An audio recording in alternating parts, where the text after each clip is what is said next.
사도신경으로 신앙 고백 드리시겠습니다. 나는 전능하신 아버지 하나님, 천지의 창조주를 믿습니다. 나는 그의 유일하신 아들 우리 주 예수 그리스도를 믿습니다. 그는 성령으로 잉태되어 동정녀 마리아에게서 나시고 본디오 빌라도에게 고난을 받아 십자가에 못 박혀 죽으시고 장사된 지 사흘 만에 죽은 자 가운데에서 다시 살아나셨으며 하늘에 오르시어 전능하신 아버지 하나님 우편에 앉아 계시다가 거기로부터 살아있는 자와 죽은 자를 심판하러 오십니다.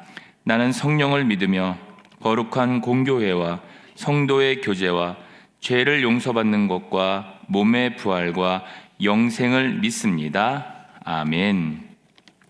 우리 찬송가 427장 찬양하시겠습니다. 찬송가 427장입니다.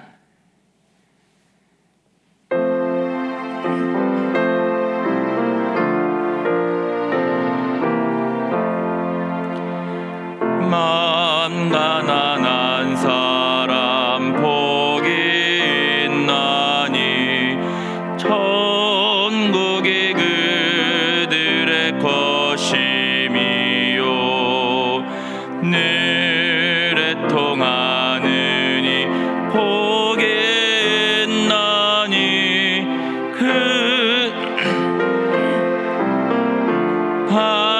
받으리라. 온유한 사람은 복이 있나니 그 땅이 기업이 될 것이요 사모하느니 복이 있나니 그 틀에 배를 것이로다. 긍휼히 여기면 복이 있나니 긍휼히 여김을 받으리라. 마음 청결한 사람 복이 있나니 그들의 하나님 볼 것이라.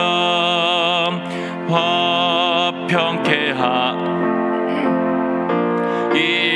있나니 그들이 하나님 아들이요 핍박을 받느니 복이 있나니 천국이 그들의 것임이라. 주위의 욕 보면 복이 있나니 하늘의 큰 상을 받으리라. 성부와 성자와 성령께 영광 영원히 돌리세. 할렐루야.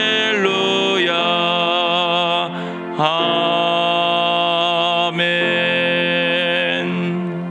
아멘.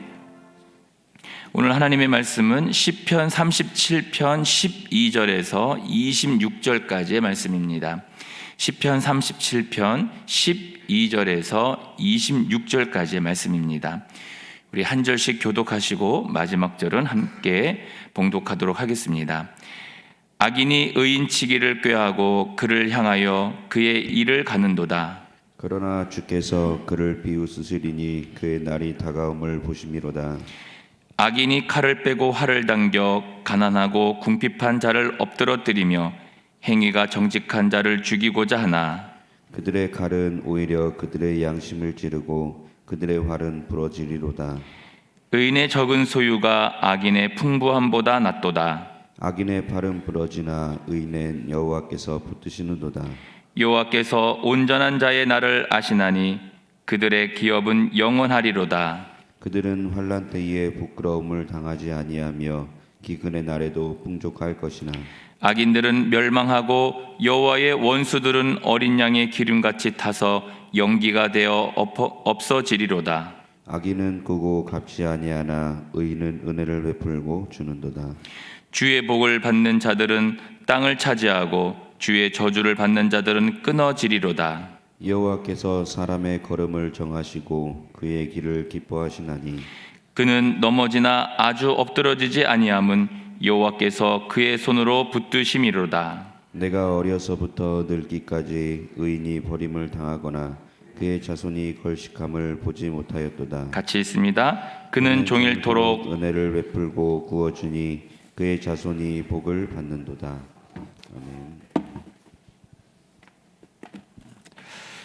기도하겠습니다.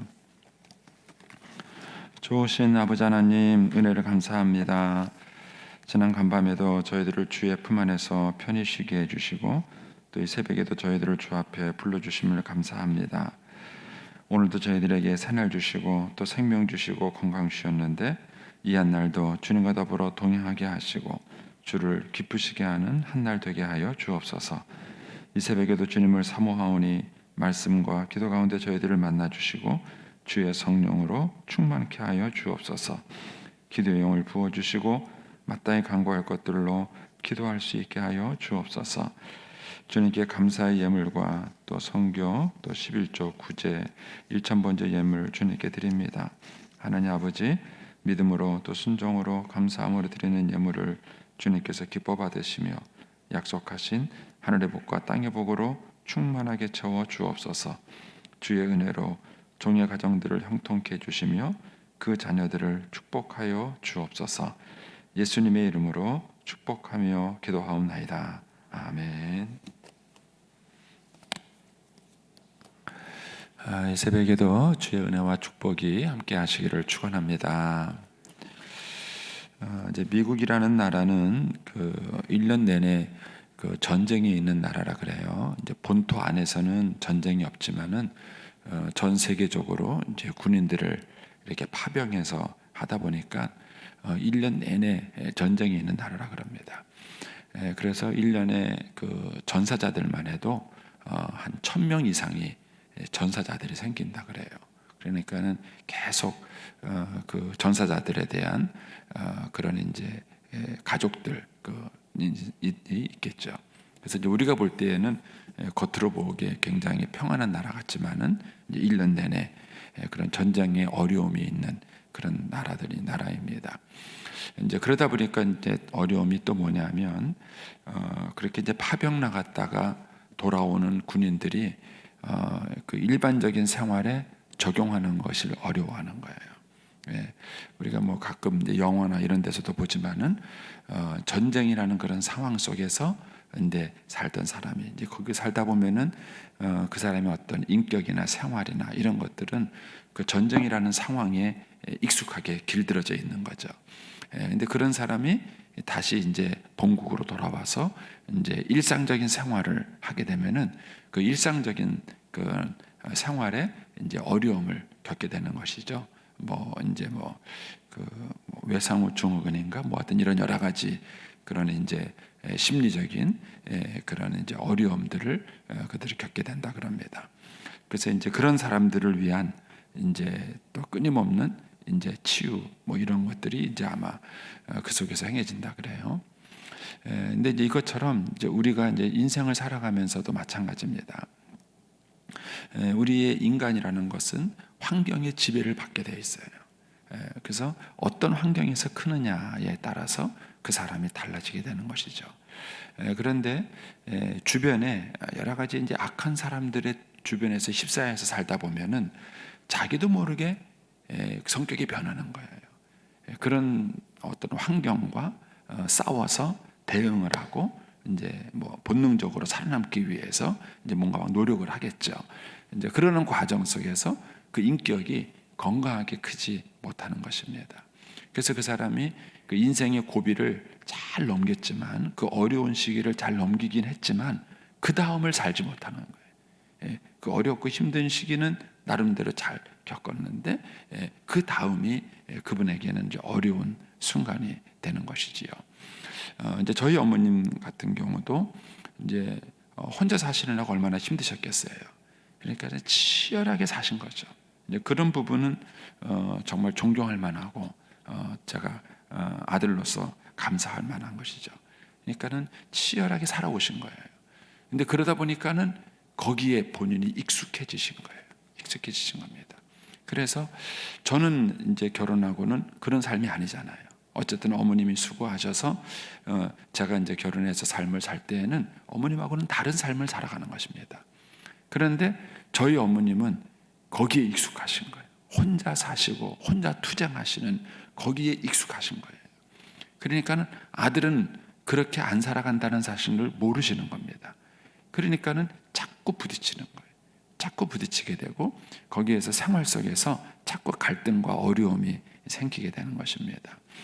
근데 이런 상황에서 이제 우리의 인격과 삶을 건강하게 세워가는 비결은 뭐냐면은 하나님께 반응하는 거예요. 하나님께. 왜냐하면 하나님은 가장 건강하신 분이에요. 우리 인간으로 말하면은 인격이나 성품이나 이런 것들이 하나님은 가장 완벽하시고 가장 거룩하신 분이십니다. 따라서 우리가 어떤 고난과 시련의 시간을 지날 때 하나님과 반응하는 것이 되게 중요해요. 하나님과 반응하는 것, 하나님과 함께하는 것, 그것이 결국은 그 어려움, 고난을 겪고도 그 인격을 건강하게 세워갈 수 있는 축복의 기름이 되는 것입니다. 그래서 우리가 이제 어제 묵상했던 말씀이 그거예요. 여호와를 의뢰하고, 그다음에 여호와를 기뻐하고, 여호와께 맡기고, 그리고 여호와 앞에서 잠잠하고. 다윗이 그런 경험을 겪은 것이죠. 다윗이 그 많은 이제 시련과 어려움을 겪고도 다윗의 인격이 건강할 수 있었던 것은 그가 악인에게 반응하지 않고 하나님께 반응했기 때문에 그런 것입니다. 이제 교회 안에서도 그런 것들을 겪을 때가 참 많아요. 이제 교회 안에 별별 사람이 다 있다 그랬잖아요. 교회는 누구든지 오는 곳입니다. 누구든지 오는 곳이고, 특별히 죄인들이 와서 하나님 믿고 구원받는 것이 교회예요. 그러다 보니까는 교회는 죄인들이 득실득실 되는 곳입니다. 그렇죠? 어떻게 보면은 교회는 문제 아들이 많은 곳이 교회예요. 근데 그런 사람들하고 겪고 부딪히다 보면은 어려움이 있을 수밖에 없습니다. 근데 그런 상황에서 우리가 잘못하면은 신앙 인격이 병들 수 있어요. 그래서 교회가 이상한 사람들이 많을 때가 있어요. 우리 교회는 안 그렇습니다. 그런데 이제 어떤 조그마한 교회나 어려운 교회들 가면은요, 이상한 사람들만 모여가지고 막 그냥 자기들끼리 북적북적 싸우고 막 그러다 보니까는 사람이 참 별나게 신앙생활하는 사람들이 있습니다. 이런 경우들이 이제 우리가 하나님 앞에 반응하지 않기 때문에 생기는 문제들이에요. 그래서 우리가 어제 묵상했던 말씀을 다시 한번 잘 묵상을 해보시고, 다윗이 그런 고난 속에서 얻은 은혜예요. 그가 깨달은 지혜입니다. 그걸 이제 우리에게 권면해주고 있습니다. 이제 오늘 우리가 읽은 이 12절에서 26절에서는 왜 우리가 악인에게 그렇게 반응할 필요가 없는지를, 악인과 의인의 삶을 비교해주고 있습니다. 의인의 삶은 이렇고 악인의 삶은 이렇다, 이렇게 비교를 해줌으로써 우리로 하여금 악인에게 신경 쓰지 않고 의인의 삶을 살 것을 권하는 것입니다. 그리고 이제 내일은 새벽기도가 없으니까 미리 말씀을 드리면 27절 이하에는 뭐가 나오느냐 하면, 그럼 의인의 삶은 뭐냐, 의인의 삶은 어떻게 살아가냐, 이 내용이 이제 27절 이하에 나오는 것입니다. 자, 이제 오늘은 이제 악인과 의인의 삶을 비교해서 나옵니다. 먼저 12절에는 악인의 얘기가 나오죠.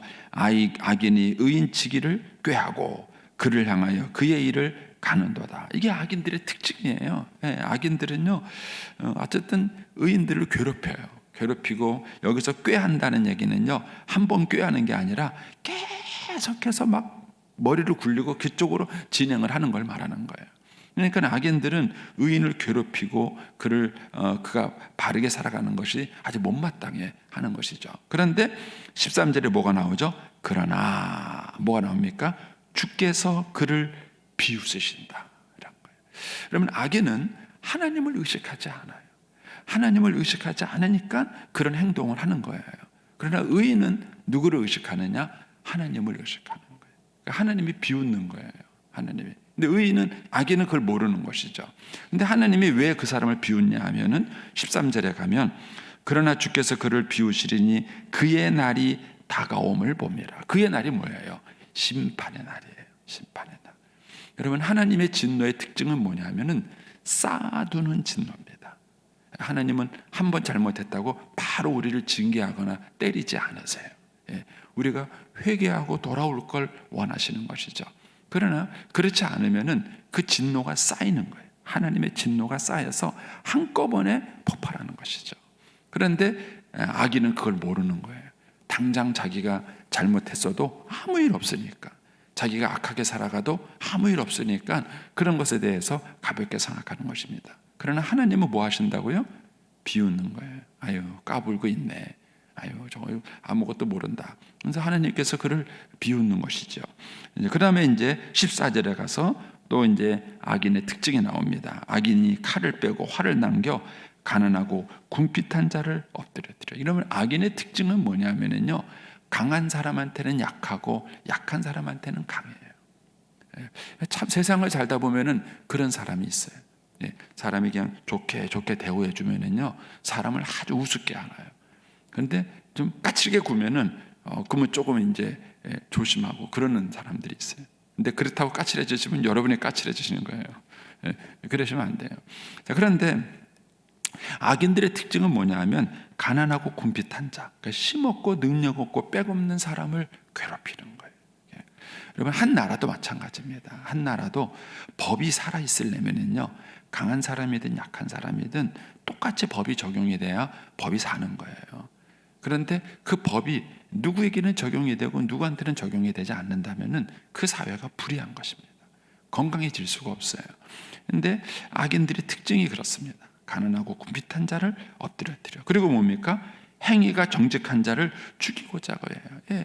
의인이 잘 되는 꼴을 못 봐요. 배가 아픈 거예요. 그러니까는 그런 사람들을 죽이고자 하는 것입니다. 그러나 결론은 뭐죠? 15절에 가면은 결국은 그들의 칼이 자기를 찌를 거라는 거예요. 그들의 칼이 결국은 자기를 찌러서 다른 사람을 괴롭히던 그 손길이 결국은 자기에게 어려움을 주는 상황이 올 것이다, 이렇게 말합니다. 그러면서 또 16절에 이렇게 말하죠. 이제 의인에 대한 얘기를 하는 것입니다. 의인의 적은 소유가 악인의 풍부함보다 낫도다. 여러분, 돈이 많다고 행복한 게 아닌 거 아시죠? 우리가 흔한 말로 돈을 가지고요, 침대는 살 수 있어요. 그러나 뭐죠? 평안한 잠을 살 수는 없어요. 돈을 가지고 사람을 살 수는 있어요. 그러나 정말 나를 사랑해주고 아껴주는 진정한 친구를 살 수는 없는 거예요. 그러니까 악인의 소유라는 게 그런 거예요. 악인의 소유라는 게 그 소유를 가지고 많은 것을 가지는 것 같지만 그러나 그 안에 텅 비었어요. 텅 비었어요. 반면에 의인의 적은 소유는 그렇지 않아요. 의인의 적은 소유는 근심이 없고 그 의인의 적은 소유는 밤에 잠을 자도 달게 자게 만드는 거예요. 그래서 의인의 적은 소유가 악인이 풍부함보다 나아요. 여러분, 이 확신이 있으세요? 여러분, 사람이 양심에 꺼리낌이 없이 하나님 앞에서 평안함으로 살아간다는 것이 얼마나 큰 축복인지 모르는 거예요. 여기서 이제 그 얘기를 하는 것이죠. 그러면서 17절에 악인의 팔은 부러져요. 악한 방법으로 돈을 벌고 하는 것은 결국은 망해요. 그런데 하나님은, 의인은 뭐예요? 붙들어 주시는 거예요. 하나님의 의인을 붙들어 주십니다. 그러면서 이제 18절에 이렇게 말합니다. 여호와께서 온전한 자, 온전한 자는 의인을 다르게 표현한 것이죠. 온전한 자의 나를 아시나니, 이건 뭐냐면은 하나님께서 의인의 삶이 어떻게 진행되고 살아갈 것인가에 대해서 하나님은 아신다는 거예요. 근데 그 결론이 뭐냐면은 그들의 기업은 영원할 거라는 것이죠. 19절에 가면 그들은, 의인은 환난 때에 부끄러움을 당하지 않고 기근의 날에도 풍족할 것이다. 그러니까 재미있는 것은 의인도 환난을 당해요. 의인도 기근의 날이 있어요. 그러나 하나님께서 그 의인을 지켜주시기 때문에 부끄러움을 당하지도 않을 것이고 오히려 기근의 날에 풍족할 것이다. 그러니까 시편 1편의 표현을 빌리면 뭐죠? 시냇가에 심은 나무 같은 거예요. 시냇가에 심은 나무 같아서 그 시절이나 환경이 변해도 달라지지 않는 거예요. 그래서 저는 이제 중학교 2학년 때 교회를 다녀서 지금까지 신앙생활을 했어요. 지금까지 신앙생활 하는 동안에 여러 가지 우여곡절과 풍파와 어려움도 저도 있었습니다. 근데 지금 가만히 제 인생을 이렇게 뒤돌아보면은 일관되게 쫙 흐르는 은혜와 축복이 있었어요. 그래서 저는 시편 기자의 마음이 공감이 돼요. 의인의 삶은 시냇가에 심은 나무와 같다. 그러니까 삶의 환경에는 많은 굴곡이 있었는데 실제 삶의 내용을 보면은 하나님께서 지켜주시는 평강의 삶이 있는 거예요. 여러분, 그것이 의인의 삶이에요. 악인의 삶은 그렇지 않습니다. 여러분 주변에 이미 여러분이 아시는 분들 한번 주변에 있는 사람들 가만히 들여다보세요. 그분들은 환경의 굴곡과 함께 인생의 굴곡 그 자체도 너무 풍파를 타는 거예요. 시냇가에 심은 나무가 아닌 것이죠. 근데 여기서 이제 그런 말을 합니다. 의인은 환난 때에도 기근의 날에도 하나님께서 풍족하게 해주신다. 그러면서 20절에 악인들은 멸망하고 여호와의 원수들은 어린 양 기름같이 타서 연기가 되어서 없어질 것이다. 그러니까 결국 이 20절까지 노래한 내용은 뭐냐면은 이거를 이제 우리가 이제 그 선교단체에서 뭐라 그러냐면은 승리의 확신이다 이런 얘기를 해요. 결국은 이 전쟁에서 이 인생의 싸움에서 의인은 반드시 이겨요. 이 확신이 있느냐는 거예요. 근데 우리가 이 확신이 없기 때문에 자꾸 흔들리는 거고, 그리고 자꾸 타협하게 되는 거고, 악인에게 반응하게 되는 거고 그러는 거예요. 그러나 하나님이 살아계시기 때문에, 하나님이 의인을 지키시고 있기 때문에 의인의 삶은 반드시 이깁니다. 이 승리의 확신이 있어야 돼요. 그래야 어려운 환경이 왔을 때 흔들리지 않아요. 타협하지 않습니다. 그런데 이 확신이 없으면 계속 내가 이렇게 살아가야 되는 건가? 내가 계속 손해보면 나만 바보가 되는 게 아닌가? 이런 생각이 자꾸 흔들리는 거예요. 그래서 신자들에게 이 승리의 확신은 자기 자신에게나 환경에서 오는 게 아니에요. 하나님으로부터 오는 거예요. 그 하나님의 신실하심, 그 하나님의 전능하심, 그리고 그 하나님이 나를 사랑하시는 그 하나님의 사랑, 여기에서 오는 거예요. 이 확신이 있어야 우리가 악인에게 악으로 반응하지 않고 우리가 선으로 반응할 수 있게 되는 것입니다. 그러면서 이제 21절에 또 다른 측면에서 이제 의인과 악인을 비교합니다. 거기 보면은 악인은 꾸고 갚지 않아요. 이 얘기 무슨 말입니까? 남에게 도와주는 건커녕 자기가 마땅히 줄 것도 안 줘요. 이게 악인들의 특징이에요. 근데 의인은 뭐예요? 줄 거는 당연히 주고 안 줘야 될 것도 줘요. 이거를 뭐라 그러냐면은 은혜를 베푼다 이렇게 말하는 거예요. 의인은 은혜를 베푼다. 그러니까 악인은 꾼 것도 안 갚아요. 근데 의인은 뭐예요? 그건 당연히 갚고 오히려 선을 베푸는 거죠. 안 줘도 되는 것, 그런 것까지도 나누는 삶을 살아가는 것입니다. 그러면서 22절에 주의 복을 받은 자들은 땅을 차지하고 주의 저주를 받은 자들은 끊어집니다. 결국은 하나님께서 의인의 삶을 축복해 주세요. 이제 그 이유를 25절로 가보겠습니다. 25절에 가면 그런 얘기를 하죠. 그러니까 다윗이 말하는 거예요. 다윗 자기가 내가 어려서부터 늙기까지. 아마 이 표현을 봐서는 이 시편 37편은 다윗이 나이가 들어서 지은 시예요. 나이가 들어서 그의 인생 경험을 가지고 지은 시입니다. 내가 어려서부터 늙기까지 의인이 버림을 당하거나 그의 자손이 걸식함을 보지 못하였다. 이게 다윗이 깨달은 거예요. 하나님께서 의인의 삶을 축복해 주시고 하나님께서 형통하게 해주신다. 여러분, 이런 면에서 우리 어르신들이 마지막까지 믿음 생활 잘하는 게 참 중요한 거예요. 자녀들이 이걸 확신할 수 있어야 돼요. 그러면서 26절에 뭐라 합니다. 그는 의인을 말하는 거죠. 종일토록 은혜를 베풀고 구워줘요. 이게 의인의 삶이에요.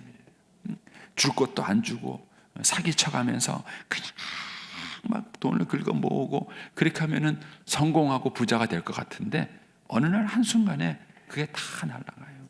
또 그렇게 모아서 자녀들에게 줬더니까 자녀들이 그거 갖고 성실하게 잘 살아야 되는데 그것 때문에 자녀들이 타락하고 인생 망쳐요. 결국은 참 축복이 안 되는 것이죠. 근데 반면에 의인은 뭡니까? 종일토록 은혜를 베풀고 구워주는데 그의 자손이 복을 받는도다. 왜? 하나님이 지켜주시는 거예요. 그래서 결국은 뭡니까? 땅을 차지하는 겁니다. 이런 배경을 가지고 22절을 보시면 주의 복을 받은 자들, 의인들은 뭐예요? 결국은 땅을 차지합니다. 그러나 주의 저주를 받은 자들은 뭐예요? 결국은 끊어지는 것입니다. 하나님께서 그들을 이 땅에 끊어버리시고 벌하신다는 것이죠. 그래서 이제 23절에 이렇게 말합니다. 여호와께서 사람의 걸음을 정하시고 그의 길을 기뻐하시나니. 인간의 생사와 복은 하나님 손에 있는 거예요. 악인의 손에 있는 거예요. 아니에요. 그 사람들이 아무리 나를 비난하고 모함하고 어려운 길로 끝나가도 내 인생의 걸음을 정하시는 분은 하나님이세요. 그러니까 하나님께서 내 인생의 걸음을 정하시고 하나님께서 그 걸음을 인도해 주시는 거예요. 이걸 믿으셔야 돼. 이걸 믿고 이걸 신뢰하셔야 됩니다. 그래서 24절에 그는 의인을 말하는 겁니다. 넘어지나. 여러분, 의인도 넘어져요. 의인도 실패할 때가 있고요. 의인도 어려움을 겪을 때가 있어요. 근데 뭐가 다르죠? 아주 넘어지지 않아요. 아주 엎드려지지 않아요. 의인도 가끔은 넘어지고 실패하고 어려울 때가 있어요. 그러나 아주 넘어지지 않습니다. 왜요? 하나님이 그의 손을 붙드시기 때문이다. 하나님이 그 손을 붙드시기 때문이다. 그래서 저와 여러분이 이 믿음의 확신을 가지셔야 우리 악한 세상을 살아가면서 이 세상을 본받지 않을 수 있습니다. 요즘 우리 사회를 보면은 너무 억울한 일이 많아요. 왜냐하면 사회가 건강하지 않아서 그래요. 우리 사회가 여러모로 건강하지 않아요. 그러니까는 학생들도 뭐 집단 구타를 당하고 왕따를 당하고 뭐 그런 세상이잖아요. 그러니까는 학생들로부터 어린 아이들부터 시작해서 어른에 이르기까지 우리 사회가 너무 억울하게 분한 게 많아요. 그러니까는 그냥 사람들이 분노를 폭발하고 이래요. 우리 사회가 계속 이렇게 가면은 어렵습니다. 저는 결국 다시 한번 우리 민족에게 제2의 영적 부흥 운동이 일어나야 돼요. 영적 부흥 운동이 일어나야 됩니다. 그래서 먼저 마음이 풍요로워야 합니다. 마음이 풍요롭고 너그러워야 이런 사회적 갈등들을 잘 풀어갈 수 있어요. 근데 지금은 사람들의 마음속에 너무 분노가 많아요.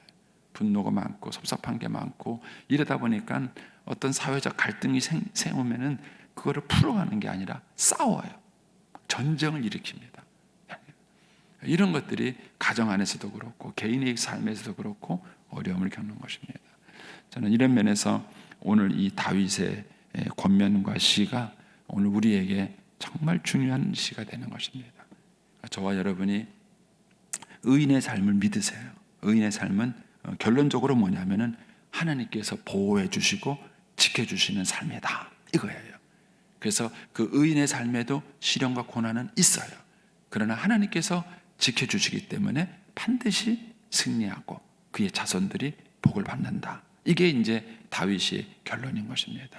그래서 저와 여러분이 이 믿음을 가지고 이 어려운 시기에 정말 하나님 앞에서 살아갈 수 있게 되기를 축복합니다.